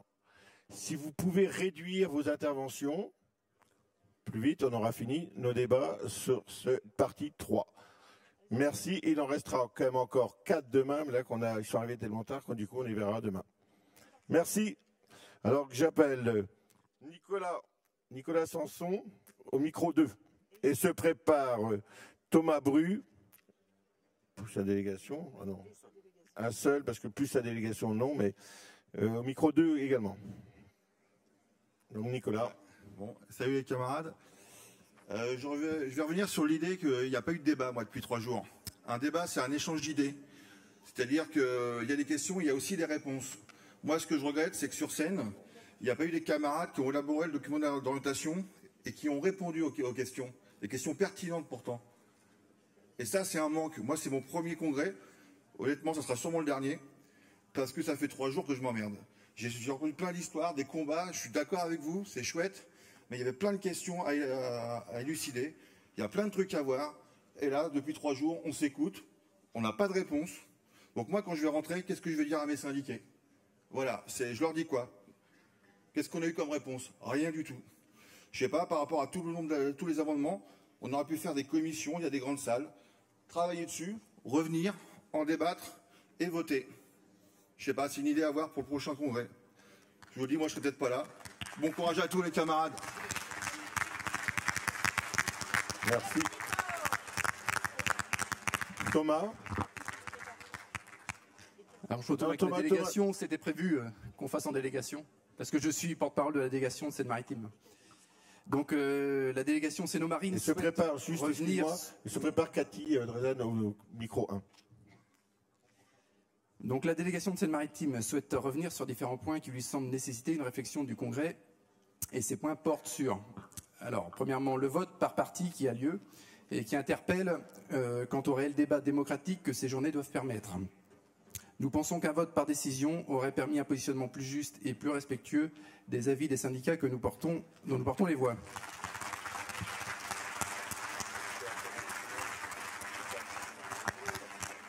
Et ainsi, nous proposons pour le prochain congrès qu'il pourrait être mis en place une commission qui puisse proposer une nouvelle rédaction des amendements dans l'hypothèse où se dégagerait une majorité de votes contre sur la proposition. Deuxièmement, concernant les aspects juridiques qui prennent de l'ampleur dans nos syndicats, Nous souhaitons, au-delà du secteur juridique revendicatif, que la fédération se dote d'un réel outil juridique qui puisse donner des réponses techniques à nos organisations. Troisièmement, nous souhaitons également donner mandat à la fédération pour mettre en place des groupes de réflexion pour une évolution des méthodes de travail du CNF et également du fonctionnement interne de la fédération. Et quatrièmement, quant à l'augmentation de la part fédérale de 1 point, nous souhaiterions que la décision soit reprise dans sa version initiale afin d'assurer un réel financement des CSD à hauteur des enjeux qu'elle porte. Merci. Merci. Donc Cathy Rezen. Et se prépare Rachid. Alors, El Fazi. El Fazi, j'espère que je n'écorche pas ton nom, Rachid. Au micro 1 également. Cathy. Cathy Drezen de la CSD 29 et du SDIS également. Je voulais reprendre l'article qui est paru dans le journal de la formation syndicale pour vous informer que la CSD 29 a organisé une journée thématique sur la formation syndicale le 20 octobre dernier. Étaient présents les 4 CSD de Bretagne ainsi que notre CFR et un membre du secteur formation fédérale. Au cours de cette journée, les représentants des CSD ont échangé sur les besoins, les freins de la formation syndicale dans les territoires. Et est ressorti de ça un manque de formateurs, un manque d'implication des secrétaires de syndicats dans la formation syndicale, un manque de référents formation, des problèmes de mutualisation et de financement, mais ça c'est surtout dans le Finistère. Avoir un accès direct au contenu pédagogique de la Fédé et mutualiser les données à travers toute la France avec une base de données. L'après-midi a été consacré à apporter des axes d'amélioration à la formation syndicale dans nos régions, avec un échange entre les CSD, travailler en lien avec les UD et les UL, avoir un plan de formation régional. Une réunion entre les formateurs régionaux va être organisée à Lorient fin janvier 2016. La formation syndicale est un véritable enjeu de notre 11e congrès, soyons-en tous convaincus. Un syndiqué formé est un syndiqué acteur. Et je remercie tout particulièrement Guy Niclès d'être venu jusque Carhaix. Merci à lui. Et j'ai oublié une petite dédicace pour tout le monde et j'attends que tout le monde chante. Des bisous, des bisous, des bisous. Ah, ça c'est la Bretagne. On ne peut pas toujours les gérer. Vas-y Rachid. Rachid et se prépare Jésus de Carlos au micro 3. Bon, camarades, rapidement, je crois que tout le monde est un petit peu fatigué. Juste, donc, territoriaux Agen, CSD 47 et délégation Aquitaine. Agen, oui, Agen, la ville des pruneaux. Mais il n'y a pas de pruneaux à Agen, en fait, c'est juste pour rétablir la vérité. Juste rapidement, je voudrais revenir sur le constat un petit peu des 3 jours, où c'est vrai que c'est un petit peu regrettable, que ça fait un petit peu chambre d'enregistrement. Et je trouve ça dommageable pour les débats et pour la CGT, je crois que c'est important. Ensuite, moi je renvoie quand même la balle à la fédération sur les critères qui sont donnés souvent aux congressistes, parce que c'est les congressistes qui font le congrès, et que ça vient de la base, et que c'est nous, et c'est pas la direction. Donc il faut quand même rétablir certaines vérités. Et quand je vois les mails, à savoir les critères, être une femme, moins de 30 ans, blonde, brune, donc à un moment donné, il va falloir arrêter avec ça. Donc les syndicats sont à l'image de ce que les syndicats... Et le congrès confédéral, c'est exactement ça les mails. Et il y a des mecs, des camarades qui se permettent de dire « Ah ben non, tu fais pas de l'interpro, tu viens pas, tu fais pas ci, t'es pas femme, t'es pas homme. » Donc à un moment donné, il va falloir arrêter de se mettre des barrières là où il y en a pas. Donc l'image qu'on démontre aujourd'hui, qu'on démontre 3 jours, c'est pas la vraie image de la CGT. Donc moi je voulais dire de faire attention en tout cas à tout ça. Et le confédéral qui arrive, il va falloir en tout cas prendre les leçons. Donc je voulais faire un constat un petit peu global sur ces 3 jours. À mon avis, demain, rien ne va changer, à part qu'il va ou pleuvoir ou faire froid. Mais à part ça, à mon avis, il n'y aura pas grand-chose. Juste un constat, finir sur la formation, pour venir sur la partie 3, pour faire plaisir aux camarades quand même. Juste de dire que la formation, on est complètement décalé. c'est qu'aujourd'hui, moi je suis formateur sur l'accueil niveau 1, niveau 2, enfin bref, comme certains camarades dans la salle, c'est qu'aujourd'hui la formation, c'est que vous parlez de boîte à outils, il va falloir la changer de pièces, de tournevis, tout ce que vous voulez. C'est qu'aujourd'hui en formation, on se casse les dents. C'est qu'on a un programme et les gens ils n'attendent pas ça. C'est des questions qui viennent. Dans mon syndicat, je vis mal, qu'est-ce que je fais? Et nous on a un programme, on est là en train de bastonner, on n'y arrive pas. Donc à un moment donné, il va pas falloir que vous soyez en dehors de la réalité. Donc ça a été revu là il y a encore 1 ou 2 ans. Il y a du mieux, honnêtement, pour les formateurs qu'on est, les formatrices qu'on est, mais on est encore à côté. Le syndicat CGT se transforme, les syndiqués nouveaux, il y en a eu, il y en a plein qui ont dit qu'ils étaient nouveaux, donc il va falloir aussi s'adapter à cette CGT. Et le SMIC à 1800 €, je sais pas, il y a 30 ans on dira 1500, dans 30 ans on dira 2200 €, 32 heures, etc. Il n'y a aucun écho, il n'y a rien. Alors Philippe avait parlé du statut du nouveau salarié. Eh bien, moi, je peux vous dire, à la dernière heure, sur le niveau 1, quand je le fais, je m'amuse pas. Et ils comprennent rien, les syndiqués. Donc, à mon avis, il va falloir s'adapter et faire d'une CGT beaucoup plus grande. Et j'espère qu'on repartira plus fort. En tout cas, les camarades, merci. Merci, Rachid. Donc, Jésus au micro 3 et se prépare Raphaël Crozet au micro 3 également. Oui, pour commencer par dire que... C'est court. En ce qui me concerne, d'ailleurs je vais faire mon avis de moins de 3 minutes. Je considère que les débats sont très intéressants dans ce congrès. Je ne partage pas l'avis de certains camarades, mais c'est ça l'expression de la contradiction, tout en restant fraternel. Je considère que les nouveaux syndiqués, et pour ceux qui ont des premiers mandats aujourd'hui dans ce congrès, expriment bien les contradictions. Pour le coup, pour la partie 3, j'en ai 3 idées à dire. D'abord, dire que si nos statuts permettent l'organisation spécifique des cadres, des ingénieurs, des techniciens, c'est pour leur permettre d'avoir un espace d'expression qui soit différent des ouvriers employés et pour ne pas phagocyter justement l'espace des ouvriers employés. Vous imaginez bien qu'il y a, et c'est un vieux débat d'ailleurs, des cadres qui, lorsqu'ils occupent des responsabilités syndicales dans un syndicat général, peuvent malheureusement user parfois de leurs prérogatives hiérarchiques pour empêcher l'expression des ouvriers employés. Donc un espace spécifique, pas pour empêcher les ouvriers employés de s'exprimer, mais pour traiter des questions spécifiques liées à l'encadrement ou aussi des cadres spécialisés. Deuxième idée qui me paraît importante aussi de repréciser, c'est la question de la formation syndicale. Tout à l'heure, dans le débat avec Philippe Martinez, on s'est posé la question de la syndicalisation et de l'outil de syndicalisation. Moi, je considère que pour avoir de nouveaux syndiqués qui comprennent ce que c'est que la syndicalisation et la CGT, il faut commencer la formation avant d'entrer dans la collectivité. Aujourd'hui, il n'y a pas de formation syndicale, au droit syndical, il n'y a pas de formation sur la déclaration des droits de l'homme, il n'y a pas de formation sur le code civil à l'école. Et on peut se scandaliser de ça, alors qu'ils sont formés au traitement de la bourse, à comment on fait des profits. Donc je crois que la CGT doit se questionner sur les outils de la formation en dehors de l'entreprise et des collectivités pour former les jeunes syndiqués qui rentrent dans la syndicalisation et dans le travail tardivement. Troisième idée qui me paraît importante par rapport à la partie 3, c'est la question de la démocratie syndicale. On a aujourd'hui une proposition d'outils d'articulation entre les CSD et les CFR. Je rappelle quand même qu'au-delà de la représentativité que l'on peut avoir à la fois au Congrès et aussi dans les différentes organisations syndicales, c'est au plus proche des syndiqués que l'on doit créer les conditions de la discussion. Donc, entre un collectif de CSD ou un collectif régional, c'est toujours une réunion des syndicats qu'il faut mettre en place pour pouvoir avoir le plus de force possible et construire les revendications. Voilà, c'est tout. Merci. Merci Jésus. Raphaël, et se prépare. Alors, excuse-moi pour le prénom, mais Bramil est territoriaux de Vénissieux, mais pas, le prénom, j'arrive pas à le lire. D'accord. Excuse-moi, tu te présenteras.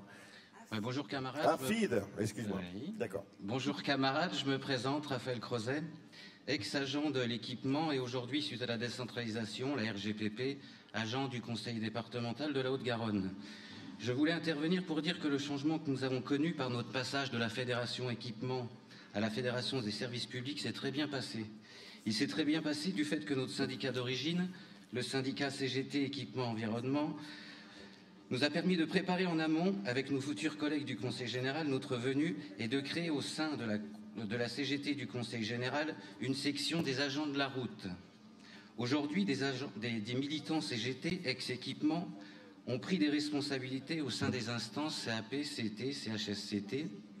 Tout ça pour dire, camarades, à l'aube de nouveaux changements dans la territoriale, la loi MAPTAM, la loi NOTRe, il ne faudra pas perdre des syndiqués. Il faut se dire que la CGT, c'est nous. Il ne faut pas s'arrêter au clivage corporatif. C'est ensemble que nous ferons avancer la CGT et vive la CGT. Merci. Donc, Afid et Claire Vigreux au micro. Non, Vigreux au micro 4. C'est pas bien pratique. Alors, bonsoir. Alors, c'est mon premier congrès, alors que je suis un vieux. J'ai 25 ans de CGT. Donc, j'en ai vu pas mal. D'abord, je suis fier d'être ici. Ça brasse, ça, c'est pas nouveau. Dans mon syndicat général, des fois, c'est pire.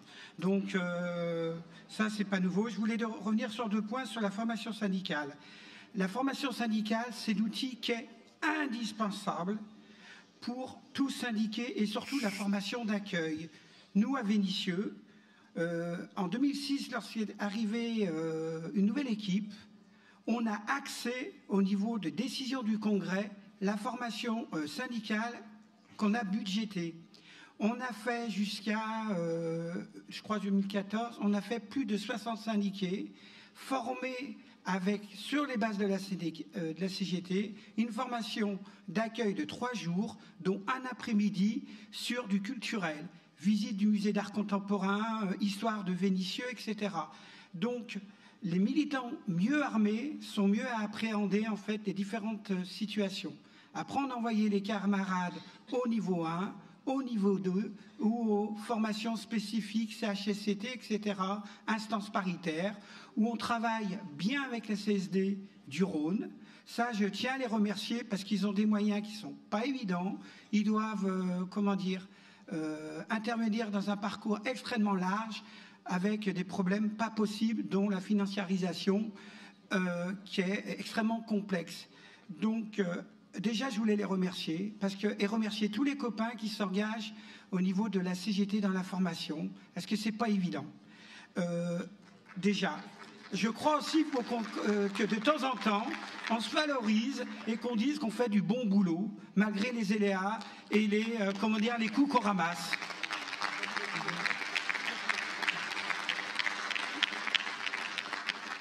Et des coups, on en ramasse. Moi, je suis extrêmement désolé. Je suis dans une municipalité qui s'appelle Vénissieux-la-Rebelle. Et bien, actuellement, à Vénissieux, les rebelles, c'est la CGT. Voilà. On a une municipalité, malheureusement, et quelles que soient les couleurs politiques, on est en conflit avec qui laisse, et je crois que dans toutes les municipalités, le pouvoir aux directions générales, qui ne s'impliquent pas dans les décisions et qui disent sur restrictions budgétaires, c'est pas nous, c'est le gouvernement. On a été en guerre sur la fiche d'appréciation, il a fallu qu'on fasse 5 jours de grève pour qu'ils retirent les échelons et la possibilité d'avoir un grade qui était laissé à l'appréciation de la direction générale. Ils sont revenus en arrière parce qu'on a fait grève. Là, ils vont nous attaquer sur les droits syndicaux où ils veulent nous supprimer 30% des heures syndicales et ils veulent nous attaquer sur le casque, réduire le casque, le comité d'action sociale et culturelle de 40 000 € ou de 130 à 50 000 € alors qu'on s'est battu ou on est à 2-2. Voilà, je voulais juste vous dire que je suis fier d'être à la CGT. Moi, j'ai un parcours et je le dois à mon père, qui a fait 68, etc. Je suis fier et j'en suis d'autant plus fier qu'on est la seule organisation à soutenir les sans-papiers pour la régularisation. Ça, il ne faut pas l'oublier. Et deuxièmement, je suis encore plus fier.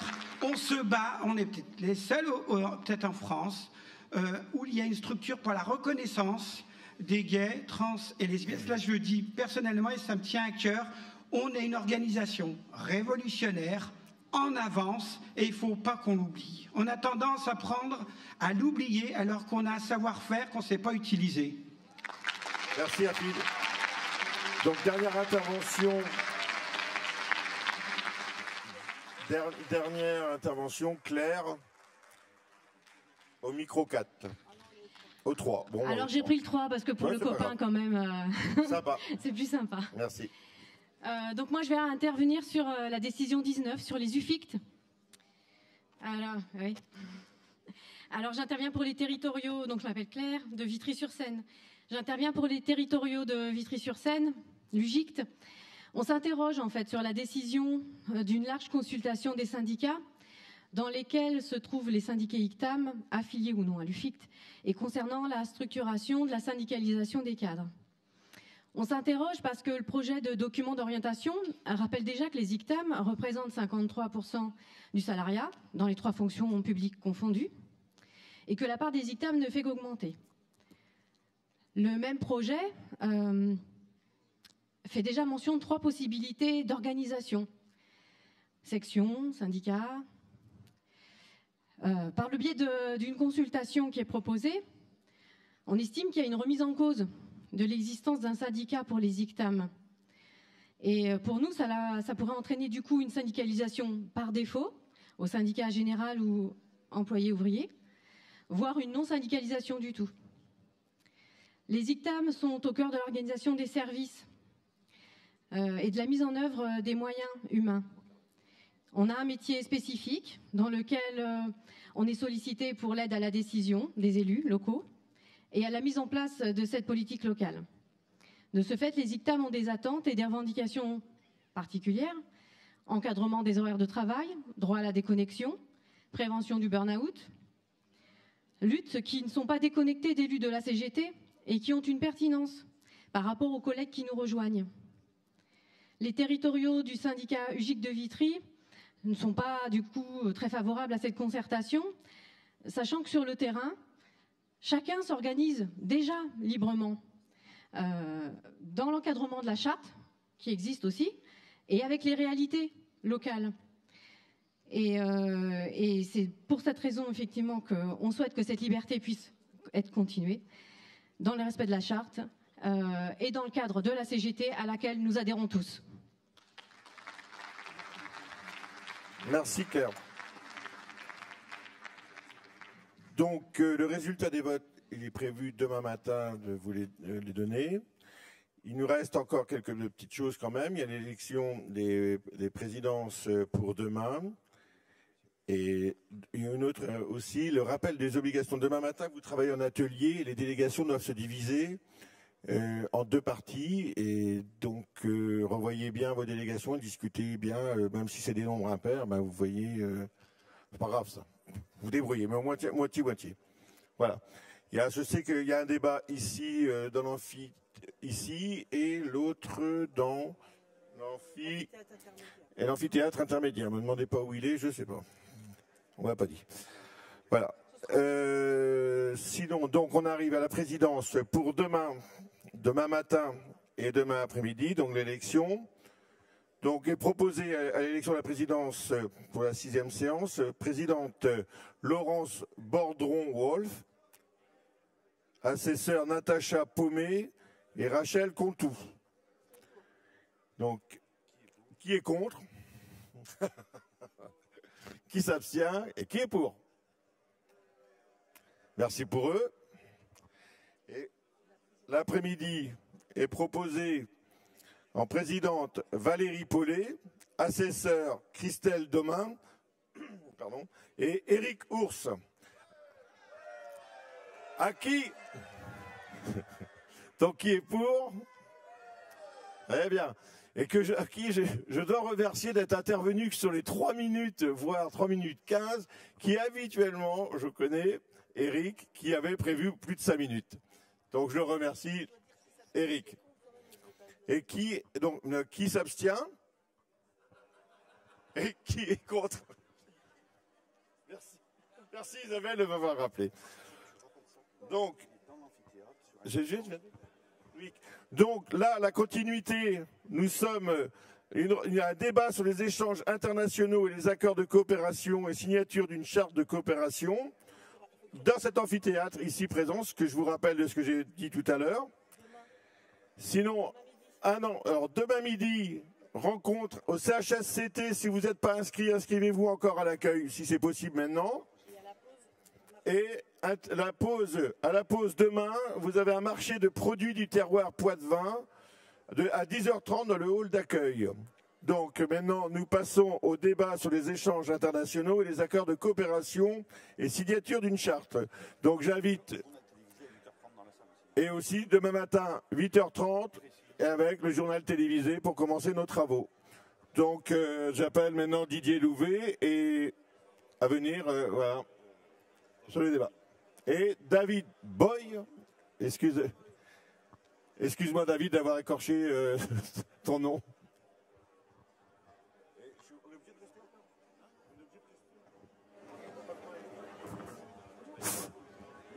Oui, les camarades, je sais que la journée a été longue.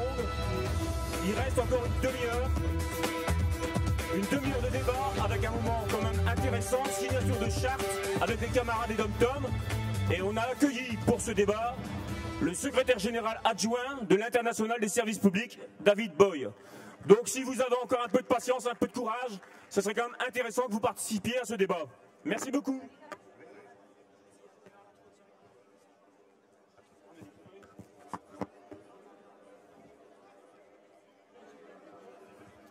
J'appelle à la tribune Régis Infante, secrétaire général de la CGT de la Réunion pour la fonction publique. J'appelle Bruno Gallois-Parmentier de la Confédération générale du travail de Mayotte. J'appelle Justin Arthur Louis de la Chambre syndicale CGT des services publics de Martinique. Nous a rejoint déjà donc David Boy, secrétaire général adjoint de l'Internationale des services publics, et Baptiste Talbot, que vous connaissez tous.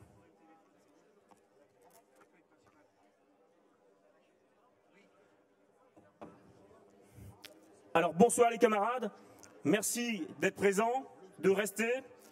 Nous abordons la dernière ligne droite de cette journée et nous la consacrerons à la séance aux échanges intersyndicaux et aux coopérations syndicales. À mes côtés, je ne vais plus reprendre mon texte parce que je vous l'ai présenté lorsqu'ils sont montés sur la tribune. Nous avons donc les camarades de l'Internationale et des Dom-Tom et Baptiste Talbot.